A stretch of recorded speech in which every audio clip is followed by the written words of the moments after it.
The man stared at the felled trees in front of him, his heart pounding with fear. 20 years ago, he had accidentally killed his playmate and then hidden the body in a crevice between the rocks. Now, developers were planning to renovate this forest, and he was terrified that the secret from that time would be exposed. So, that night, the man quietly made his way to the crime scene from years ago, intending to completely destroy all the evidence of what had happened. As he approached the crevice, a revolting stench almost made him choke. Then, he picked up some tools and started searching through the area. Suddenly, he heard voices coming from behind him. To avoid being discovered, he had no choice but to leave for the moment.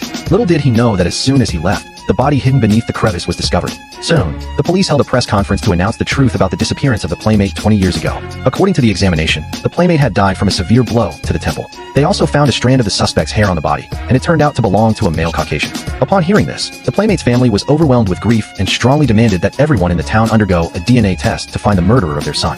However, the police rejected this idea, stating that the killer might have been a passerby or a homeless person, and conducting such a random DNA test wouldn't be practical. So, they could only record this strand of hair in the database. Once the killer took a DNA test, he would surely be caught, although it was impossible to say when that would happen. The man, sitting in the audience, let out a sigh of relief when he heard this. As long as he never took a DNA test himself, he would never be discovered. One day, his girlfriend suddenly came to him and said that she was already 3 months pregnant and hoped they could get married right away. But the man wasn't sure if the baby was his. His girlfriend, however, threatened him that if he didn't acknowledge the child, she would go for a DNA test. At the mention of DNA, the man had no choice but to agree to the marriage. The most ironic part of this story was that the playmate's sister became his wife, and the playmate's parents became his in-laws. Even though the man managed to escape legal punishment, he couldn't escape the family of the playmate. In the days to come, he would have to live in a constant state of guilt and fear.